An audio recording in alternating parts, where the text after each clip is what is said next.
गोदावरी महात्म्य में जो मुख्य संवाद है वो ब्रह्मा जी और देवर्षि नारद जी का संवाद है।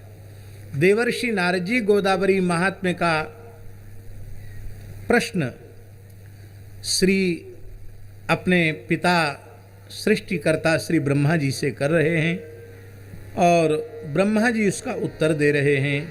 नारद उवाच कमंडलुस्थिता देवी महेश्वर जटागता श्रुता देव यथा मर्त्य मागता तद्ब्रवी तुम्हें। नारद जी ने पूछा कि हे भगवन, हमने सुना है कि पहले गंगा जी आपके कमंडल में विराजमान हुई और कमंडल से फिर जब आपने भगीरथ जी की प्रार्थना पर छोड़ा तो भगवान शिव ने अपनी जटाओं में धारण किया।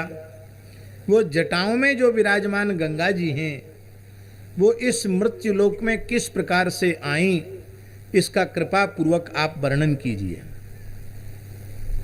ब्रह्मा जी ने उसका उत्तर देते हुए कहा कि यह गोदावरी साक्षात दक्षिण गंगा है। ये गंगा महेश्वर की जटा में ही विराजमान थी। इस धरती पर गंगा जी को जो जटाओं से लेकर धरती पर आए, दो महापुरुष हुए और इसके दो भाग हो गए, एक महापुरुष ब्राह्मण और एक महापुरुष क्षत्रिय। इसके एक भाग को महर्षि गौतम नामक ब्राह्मण ने व्रत दान और समाधि के द्वारा भगवान शिव की उपासना करके भूतल पर श्री महर्षि गौतम इस धारा को जो शिवजी की जटाओं में विराजमान थी उसको लाए और इसने लोकों में विशेष ख्याति को प्राप्त किया। यही धारा हुई श्री गोदावरी गंगा। और दूसरा भाग जो जटाओं से आया उसको सूर्यवंश के नरेश महाराज भगीरथ प्रचंड तप और नियम का पालन करते हुए भगवान शिव की उपासना करके शिव को संतुष्ट करके उनकी जटाओं से गंगा जी की एक धारा को भगीरथ जी लेकर के आए। और ये गंगा जी के भारतवर्ष की धरती पर दो स्वरूप हैं, एक गोदावरी गंगा और एक भागीरथी गंगा। ये दो गंगाओं का स्वरूप है। नारद जी ने पूछा कि गंगा जी तो भगवान शंकर की जटाओं में ही उपस्थित थी, विराजमान रहती थी। गौतम उसके एक भाग को और शेष भाग को भगीरथ जी कैसे इस पृथ्वी पर ले आए, किस कारण से पृथ्वी पर ले आए, इस पूरे चरित्र को आप कृपा करके बताइए। यहाँ एक बड़ा रसमय प्रसंग है कि भगवान शिव का पार्वती जी के साथ विवाह हुआ और भगवान शिव की अर्धांगिनी पार्वती हैं, भगवान अर्धनारीश्वर हैं। अपने आधे अंग में भगवती जगदम्बा पार्वती को भगवान शिव ने स्थान दिया है और उस समय भगवान शिव की जटाओं में गंगा जी विराजती थी। तो भगवान भगवती पार्वती से तो प्रेम करते ही शिव जी जटाओं में स्थित गंगा जी से भी प्रेम करते थे। तो यद्यपि भगवान में विकार नहीं होता है, निर्विकार होते हैं। भगवान शिव निर्विकार हैं और भगवती जगदम्बा पार्वती भी उन्हीं का स्वरूप हैं, इसलिए यह भी सर्वथा निर्विकार हैं। लेकिन गंगा जी जीव जगत के कल्याण के लिए धरती पर आवें, इसके लिए एक लीला रची गई। वो लीला क्या थी? गंगा जी के प्रति भगवान शिव का विशेष प्रेम देख करके पार्वती जी ने कहा कि ये ठीक नहीं है। शंकर जी से कहा कि देखो, ब्याह तो तुम्हारा हमारे साथ हुआ है पर हमको लगता है हमसे थोड़ा कम प्रेम है।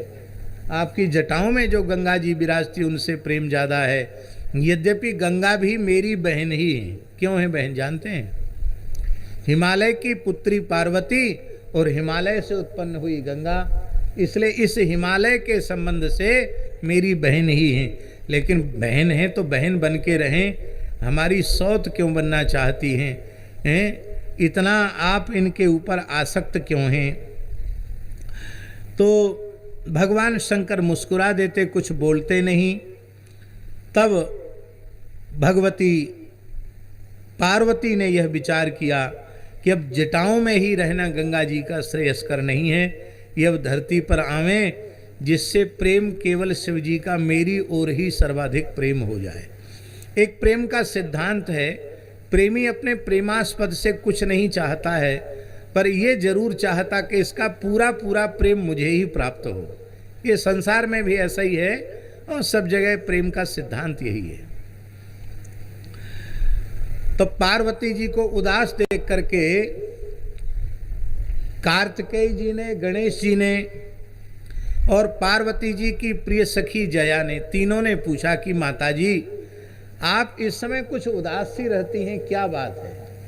पार्वती जी ने कहा कि भगवान शंकर का ज़्यादा प्रेम गंगा जी से है, मुझसे थोड़ा प्रेम कम है।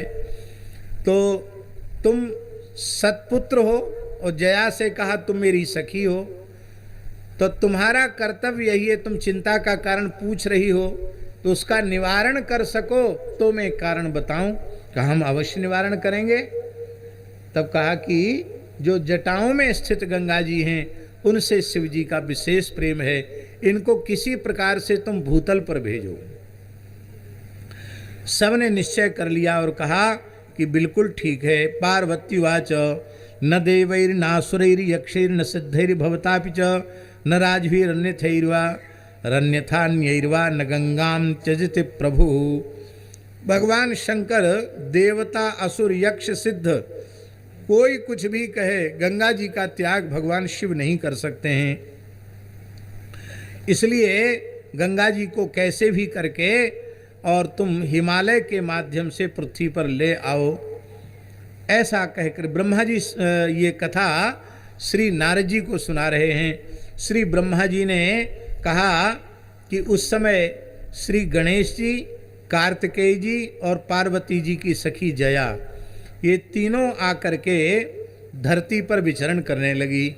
उसी समय एक विचित्र घटना घट गई। वो घटना ये थी कि द्विर्द्वादश समामर्ते सर्व प्राणी भयावहा ततो विनष्ट महवत जगत स्थावर जंगमम। 12 और 2 कितना हुआ? 14 वर्ष का इस धरती पर अकाल पड़ गया। कितने वर्ष का अकाल? 1 वर्ष 2 वर्ष वृष्टि न हो तो हाहाकार मच जाता है, और 14 वर्ष अनावृष्टि हो जाए तो कितना उपद्रव होगा, कितना विकट परिस्थिति होगी। ये संपूर्ण धरती की स्थिति अत्यंत भयावह हो गई। सारा स्थावर जगत नष्ट जैसा हो गया। लेकिन इस पूरी धरती पर कोई एक ऋषि यदि सुखी थे तो वे महर्षि गौतम थे, जो ब्रह्मगिरी पर्वत पर तपस्या कर रहे थे। उनकी गायत्री उपासना के प्रभाव से उनका सर्व कामप्रद पुण्यमय आश्रम, उसमें कोई दुर्भिक्ष का प्रभाव नहीं था। वहाँ के वृक्ष हरे भरे थे, वहाँ सुंदर जल भी था, वहाँ कृषि भी थी। तो उस समय ब्रह्मा जी ने इस अनावृष्टि को दूर करने के अभिप्राय से जिस देवगिरी पर, जहाँ से गोदावरी जी प्रकट हुई है, ऊपर पहाड़ दिखाई पड़ता है, वहाँ ब्रह्मा जी ने यज्ञ किया। और जब ब्रह्मा जी ने यज्ञ किया तो उस पर्वत का नाम ब्रह्मगिरी हो गया। ब्रह्मा जी यज्ञ करके चले गए और आधि, व्याधि, दुर्भिक्ष, अनावृष्टि, भय, शोक, दरिद्रता आदि की बातें कभी भी ब्रह्मगिरी पर सुनी नहीं गई। ऐसा पवित्र वातावरण श्री महर्षि गौतम की तपस्या के प्रभाव से हो गया। उस समय धरती के जितने ब्राह्मण थे वो सब अपने धर्म की रक्षा करके लिए, प्राणों की रक्षा करने के लिए अपने गोवंश को लेकर ब्राह्मण सब के सब इस सह्याद्री पर्वत, जिसको ब्रह्मगिरी कहा जाता है, यहाँ महर्षि गौतम के निकट आ गए। और गौतम जी ने सभी ब्राह्मणों को प्रणाम किया और उनको सबको अपने आश्रम में निवास दे करके कहा कि आप बिल्कुल चिंता न करें, यह आपका ही स्थान है। किसी ऋषि का शिष्यवत, किसी का पुत्रवत, किसी का पितृवत वे पालन करने लगे। जिस ऋषि को जो आवश्यकता थी उन संतों को, ऋषियों को गौतम जी ने उनको प्रदान किया। निरंतर गौतम जी परिचर्या करते थे और गौतम जी की तपस्या के प्रभाव से उस ब्रह्मगिरी पर दिव्य औषधियाँ प्रकट हो गईं। वे औषधियाँ भी अपने प्रभाव का वर्णन करने लगीं, जिससे लोग निरोग होने लगे। यह देख करके ब्रह्मा, विष्णु और शिव तीनों देवता प्रसन्न हो गए। अब तो और अधिक ब्रह्मगिरी की शोभा बढ़ गई। उस समय गौतम ऋषि बार बार ऋषियों से पूछते थे, प्रत्यहम भक्ति बुनियाद गौतमस्त्वागतान मुनीन, रोज पूछते थे कि भगवान हम आपकी क्या सेवा करें, आप अपने सेवक की तरह, अपने शिष्य की तरह हमें आज्ञा प्रदान करें कि आप हमारी किस सेवा से संतुष्ट होंगे। उसी समय भगवान गणपति और भगवान स्कंद कार्तिकेय ये सब के सब भी उसी आश्रम में निवास कर रहे थे। ब्राह्मण वेश में गणेश जी भी निवास कर रहे थे, कार्तिकेय जी भी निवास कर रहे थे। और उस समय गणेश जी ने कहा, विनायक देव ने कहा कि इस समय गौतम ऋषि की प्रशंसा ब्रह्मलोक में भी हो रही है, शिवलोक में भी हो रही है, भगवान के वैकुंठ में भी उनकी प्रशंसा हो रही है, स्वर्ग में तो देवता उनकी भूरी भूरी प्रशंसा कर रहे हैं, सारी धरती पर महर्षि गौतम का यश छाया हुआ है। इस समय गौतम के तप को दर्शित करने का कोई उपाय नहीं है कि किसी प्रकार से कैसे गंगा जी प्रकट हों। इनका तपोबल बड़ा अद्भुत है, ये ही गौतम जी ही चाहें और किसी में सामर्थ्य नहीं है। यदि गौतम ऋषि चाहें और वे कठोर तप करके भगवान शिव से वरदान मांग लें कि आप अपनी जटाओं में विराजमान गंगा जी को सारी धरती के कल्याण के लिए धरती पर भेज दीजिए, तो भले ही गंगा जी आ सकती हैं, अन्यथा नहीं आवेंगी। अब गौतम जी ये क्यों करने लगे तपस्या कि गंगा जी यहाँ आवें? इसके लिए कुछ न कुछ तो लीला रचनी पड़ेगी। तो उस लीला को रचने के लिए श्री गणेश जी जो ब्राह्मण के वेश में निवास कर रहे थे, उन्होंने ब्राह्मणों को धीरे धीरे फोड़ना आरंभ किया। ब्राह्मणों से कहा, हो गया, यहीं पड़े पड़े अपना जीवन व्यतीत कर रहे हो।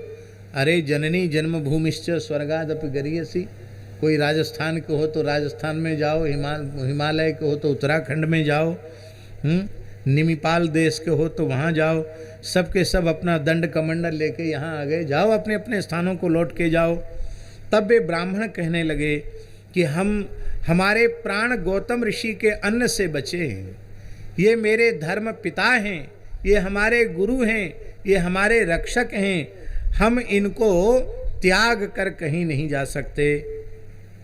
हम जब तक ये स्वयं न कहें तब तक हम लोग गौतम ऋषि को छोड़ करके नहीं जा सकते। लेकिन हे वयोवृद्ध ज्ञानवृद्ध ब्राह्मण, आप बार बार प्रेरित कर रहे हैं, तो आपकी आज्ञा से हम लोग गौतम जी से प्रार्थना करते हैं।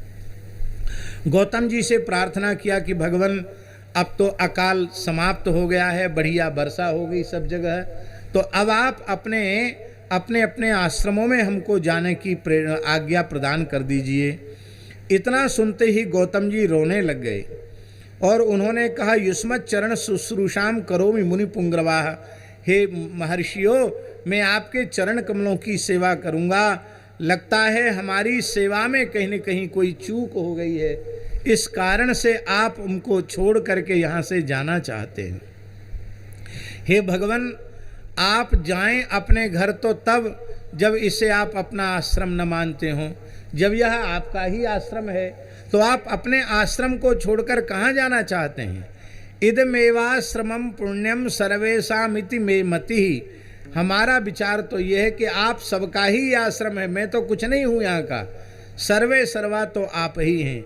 यहाँ महाराज जी एक शिक्षा भी है कि गौतम जी का ऋषि मुनि महात्माओं के प्रति जैसा भाव है, ऐसा भाव किसी भी स्थानदारी के भीतर आ जाए तो साधु उस स्थान को अपना स्थान मानकर अपना संपूर्ण जीवन सेवा में लगा देंगे। समस्या वहीं आती है जहाँ व्यक्ति अपने को सर्वे सर्वा मान लेता है, अब फिर ठाकुर की संपत्ति, ठाकुर जी के निमित्त जो आया, गौ के निमित्त आया, संतों के निमित्त आया, वो हमारा व्यक्तिगत है, ऐसा विचार करके जब वो उसका दुरुपयोग करने लग जाता है तो उसके लोक परलोक दोनों नष्ट हो जाते हैं। और नहीं तो ठाकुर जी के दरबार में किसी वस्तु का भाव नहीं। उदारता पूर्वक संतों की सेवा करो। अरे संतों को रोटी कौन देगा?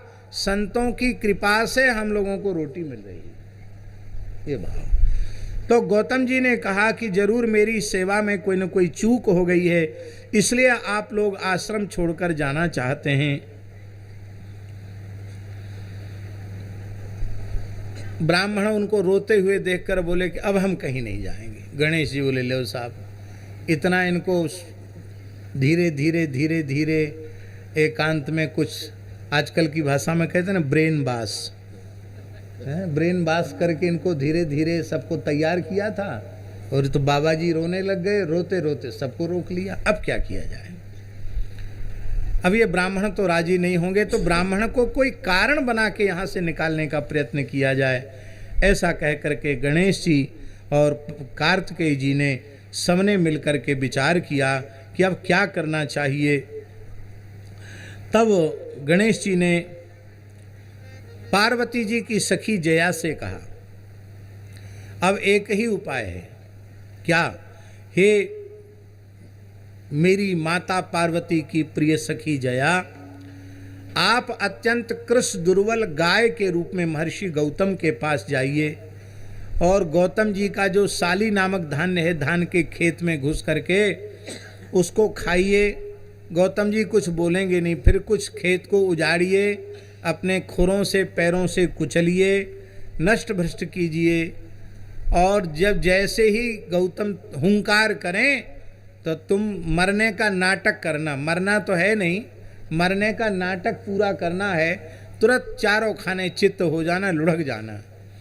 बस फिर हम हल्ला मचाएंगे कि देखो देखो देखो, ये इतना बड़ा महात्मा बनता है, इतना बड़ा ऋषि बनता है गौतम, और देखो इसके घर में एक गाय ही तो थी, बेचारी खा जाती तो क्या होता?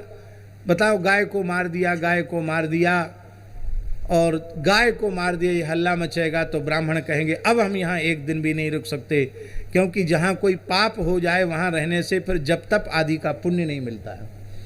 हम एक बात प्रसंगवश कह रहे हैं, आज इतनी कथाएं हो रही हैं, इतने बड़े बड़े उत्सव महोत्सव हो रहे हैं, इतने बड़े बड़े यज्ञ हो रहे हैं, धार्मिक आयोजन हो रहे हैं, लेकिन जो लाभ शास्त्रों में उन कर्मों का, सत्कर्मों का लिखा हुआ है, उसकी अनुभूति नहीं हो पा रही है। उसका कारण क्या है?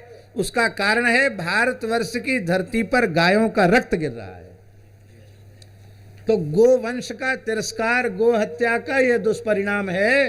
नहीं तो इतना धर्म जागरण हो रहा है, युग परिवर्तन हो जाना चाहिए। और हम ये विश्वास करते हैं, जिस दिन भारतवर्ष की धरती गोवध के कलंक से विमुक्त हो जाएगी, गाय की रक्त की एक बूंद भी भारत की धरती को अपवित्र नहीं करेगी, गोवंश सुखी और प्रसन्न हो जाएगा। हम विश्वास करते हैं कि बिना बदले भारतवर्ष की धरती पर युग बदल जाएगा और भारतवर्ष का सनातन धर्म का ध्वज पूरे विश्व में फहरा जाएगा। भारत। श्री सीताराम प्रतिदिन सत्संग एवं दर्शन के लिए श्री महाराज जी के ऑफिशियल चैनल को जरूर सब्सक्राइब करें।